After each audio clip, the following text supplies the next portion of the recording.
विश्वामित्र जी को श्राप दिया है वशिष्ठ जी ने और कहा कि तुमने रूप बदल करके मेरे शिष्य को ठगा है, इसीलिए जाओ मैं तुम्हें श्राप देता हूं कि तुम बगुला बनो।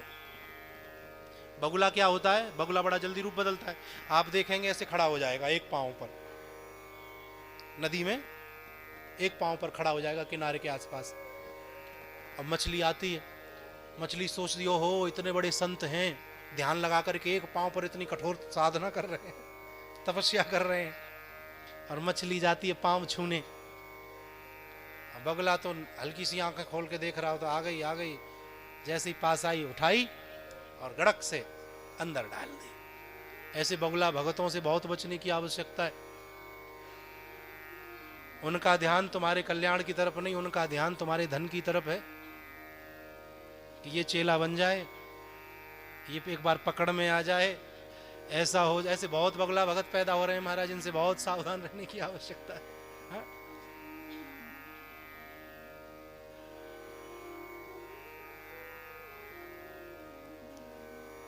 सज्जनों, शुरुआत में बड़े तंगड़े भगत बन करके मांगेंगे आश्रम बनाना है, ये करना है, वो करना है, गरीबों को आश्रय देना है, कोई भी आके आश्रम में रुकेगा। लेकिन उन बगुला भगतों ने क्या किया? उन अपने आश्रमों को आज ओयो बना दिया। अब बताइए, बगुला भगत नहीं है तो क्या है? और उनमें गरीब तो रुक ही नहीं सकता है। महाराज, उन आश्रमों की फीस रुकने की 1500 रुपया, 2000 रुपया, 4000 रुपया, फर्स्ट क्लास 5 स्टार। और बनाए कैसे थे? चंदा मांग मांग करके, भीख मांग मांग करके। क्या वादा किया था कि आश्रम ये तो गरीबों के लिए, निर्धनों के लिए, तभी तो लोग देते, वरना कौन दे। और जब आश्रम बन गए तो फिर सोचा कि चलना चाहिए इसे, तो अब तुम धीरे धीरे रेस्टोरेंट बना दो, इसमें होटल करो दो, इसमें कैंटीन खोल दो।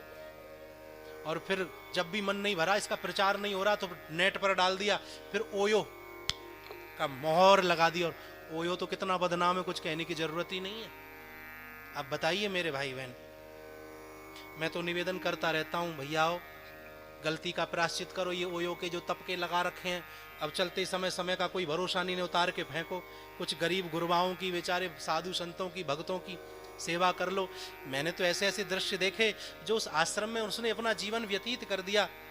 और ऐसा उदाहरण अभी नया ही मेरे को मिला, उसने अपना जीवन व्यतीत कर दिया और जब 80 साल का हो गया, कुछ कार्य करने लायक आश्रम में नहीं रहा, तो उस व्यक्ति का बोरी बिस्तर उठा के आश्रम से बाहर फेंक दिया मरने के लिए। ये सोचना होगा मठाधीशों को, महंतों को, श्री महंतों को। ये कटाक्ष नहीं, अपनों की निंदा नहीं, ये जो सत्यता है इसमें बदलाव आना चाहिए। इतना कुछ बदल रहा है, देखो हमारा देश देखते देखते कितना बदल गया। कितनी भीड़ होती है धार्मिक स्थलों पर, वृंदावन चले जाओ, चाहे खाटू श्याम चले जाओ, चाहे कटरा आ जाओ, कितना देश में एक जागृति आई है।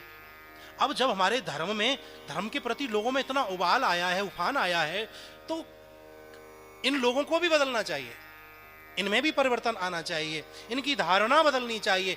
मैं नहीं चाहता कि आश्रम पर, अगर वो आश्रम के लिए तुमने मांगा है, बनाए, अपना बनाते आप ओयो बनाओ, सोयो बनाओ, मुझे उससे कोई आपत्ति नहीं होती। लेकिन जो आश्रम तुमने बनाया और उसे ओयो का तमका लगा करके तुमने उसे पैसों से उठाना प्रारंभ किया, ये गलत है। ऐसा कोई व्यक्ति नहीं हो सकता कि जो जाकर के ठहरे। अगर इस धर्मशाला में भी कोई ठहरेगा, मान लीजिए मैनेजर साहब फ्री में भी उसे रोक दें, तो चलते समय 200, 400, 500 रुपये हाथ पर रख करके वह भी जाएगा, क्योंकि ये हमारी संस्कृति है, ये हमारे सनातन के खून में है मेरे भाई बहन।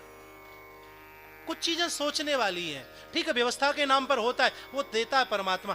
ठीक है, एक ऐसा तो मांगो भी, तो इतना तो मांग लो कि एक निर्धन भी वहां ठहर सके। केवल धनवानों का मान है जग में, निर्धन का कोई मान नहीं। ये कब तक चलेगा?